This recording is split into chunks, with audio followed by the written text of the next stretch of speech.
I'm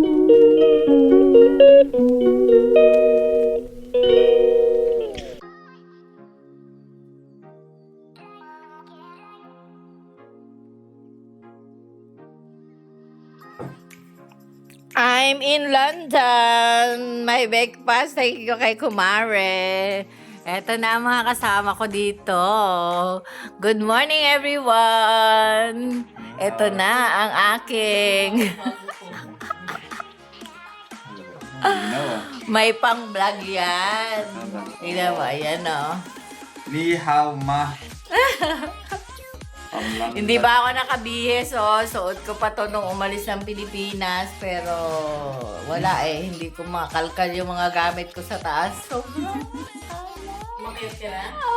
ayan. Good morning, everyone. Today is Wednesday here in London. Ayan, oh. Ito ang backyard ng aking mga pamangkin. As usual, dito ako sa kanila. Dito muna paada. Ayan. Ayan dito. Ayan. Nakita ko yung rose. Ayan, ang ganda. Tapos, ano.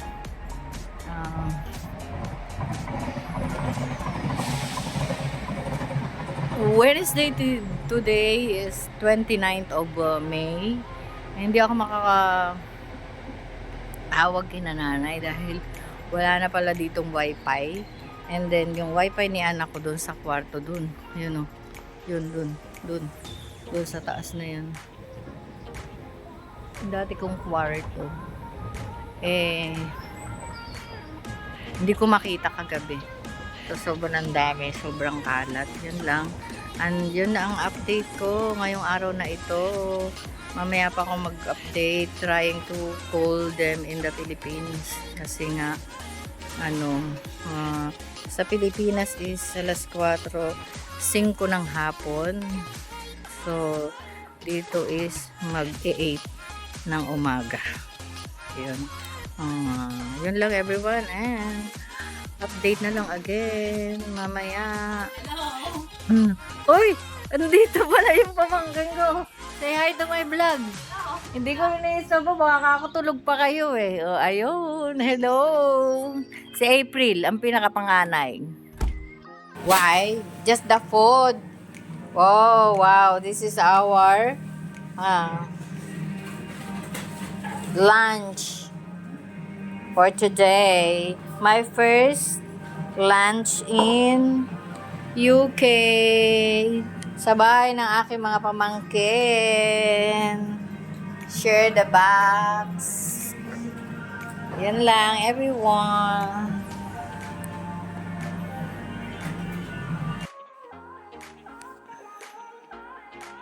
Ayan. Good evening, everyone. Finally, ngayon lang ako nakapag-vlog ulit, and then kakatapos ko lang maligo. Kasi na-busy, nagdinis ako dito sa kwarto, hindi pa nga tapos, marami pa dito sa kwarto iniwan ng anak ko. Iniwan niya na may pusa siya, kaya kalat, grabe. So buti nga na linis na ni Gerson noon pa nung sobrang messy, and then namatay si Bluey, yung ganyan. Marami mga pangyayari sa loob ng February, March, April, May, sa loob ng 4 na buwan. Yung ganon. Super struggle, super stress, super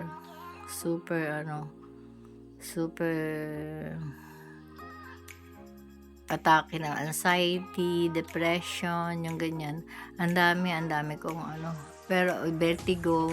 Yung ngayon, como na puyat, syempre sa travel, na-atake yung aking vertigo. Pero, kakayanin pa para sa mga pangarap. Yung ganun. With the help of our God.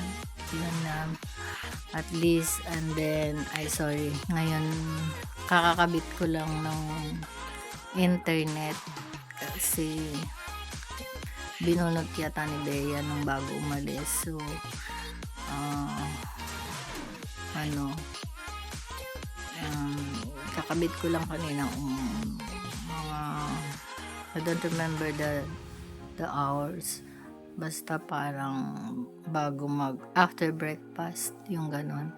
Kasi nung tumawag ako sa Pilipinas is nasa nagsa-supermarket daw si anak. Kaya ayun. And then nakakonect na lahat. Ang hindi lang ay ang laptop. Kaya ngayon lang ulit ako nakahawak ng cellphone, todo linis, but hindi pa, at least na nabakante ko tong hihigaan, pero hindi pa ako dito mahihiga dahil dun muna sa sitting room dahil mag-spray pa ako bukas, yung ganon. And then this is my life in UK now. Before is life in Philippines, life in Pinas with my nanay. So ngayon naman living life in UK alone. Yeah. And sometimes mag video call as usual, update, ganyan, update sa mga naiwan ko. Tapos kikilin ko to habang naghihintay ng mga jobs, yung ganyan. Tapos kasi yung supervisor ko is naka-holiday daw next week. So, pwede naman daw akong mag-direct na dun sa opisina. Yung ganun. So, pero ang unahin ko bukas is mag-update ako sa GP.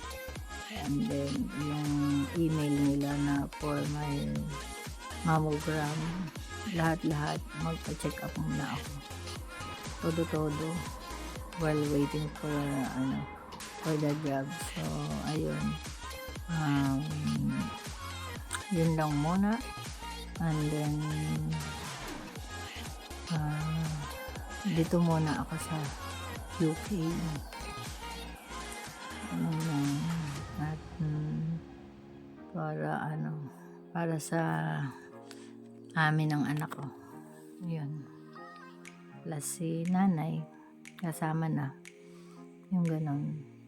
So God bless us all. Good night and I love you all. Hindi pa tapos. Yun lang, ganon lang ang buhay, ganon lang eh.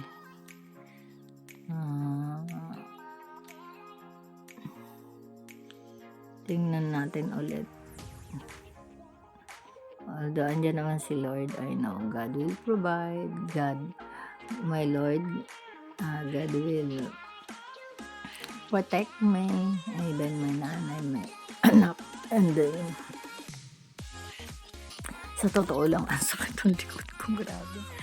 Parang yung linis ko kanina is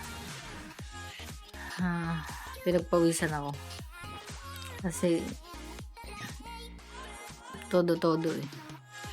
Pero wala lang, ganun talaga. Kailangan magbuhat, kailangan ganun dito. Parang nung first time ko rin dyan sa Pilipinas na naglinis, pero at least meron ako mga helper kasi maraming pambayad si madam nung panahon na yon. Maraming pang upa sa mga helper, yung ganyan. Pero dito ako magiging helper, kaya hindi na kailangan ng ayudante. So kailangan mag-solo lang, buhat dito, buhat doon, yung ganun. Yan lang eh, ganun talaga. Ayan gabi na dito. Ayan. Madilim na dito. Wala na akong halaman na maipopost sa inyo. Napakita ko sa inyo yung outside. Ayan. Yan ang background. Yan na lang yung aking maiipakita sa inyo dito. Dahil pag gantong oras, andito lang sa labas ng bintana. Yan, bintana. Yan. Madilim na. Anong oras na ba ngayon?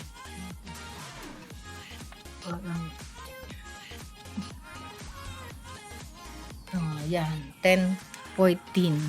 Alas 10:14. Parang hindi pa masyado yung aking linis. Wala pang kuskus-kuskus. Sa sahig lang masyado. Tsaka yung binakante ko tong higaan. Tinupi ko muna and then lilinisin. Kasi ayan grabe diba?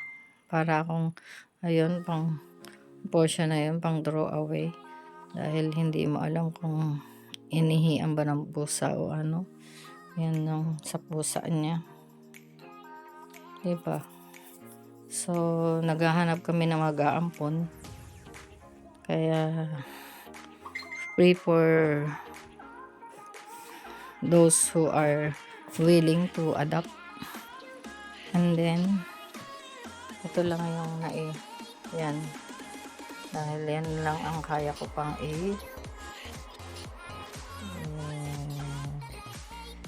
post sa inyo. Yan lang, everyone. Meron pa pala ako din. Nag-graduate ako. Hindi ko alam kung sino nagbigay nun. But meron pala kaming gano'n. I don't remember anything talaga na. So, ayan lang. Yun lang everyone. At kailangan kong kumuha ng karton na malaki. Ayan. Mga karton-karton, mapa box na rin itong mga ito. Little by little. Yan. At doon na lang niya labhan. Ganon. Kasi sa Pilipinas, sa Pilipinas, mas madaling maglaba kaysa sa dito. Sa Pilipinas, sa washing machine, in 45 minutes, doon sa washing machine ni nanay, saglit lang. Tapos, pag labas, yung sasampay mo na lang, and then konting init doon sa taas kasi super init doon. So, tuyo na para may magawa yung mga nandun sa Pilipinas, di ba? Doon maglaban ng mga gamit niya. Yan, gano'n. Ito sa yan, kung meron na siyang kwarto doon sa taas, maganda. Kaya parang masikip sa amin doon, dahil naglagay kami ng bunk bed para may matulugan silang dalawa ni Raven. Kasi ako, nagtiis ako na sa sofa bed nakahiga. Kahit sabihin mong masakit na yung likod ko, yung ganong tiis lang. Kasi walang iba . So, ngayon, yung dalawa, hindi naman pwede na ganun lang din. Ay di, na na lang. Si kang may bumili ng bunk bed. Simportahan lang. Yun lang everyone.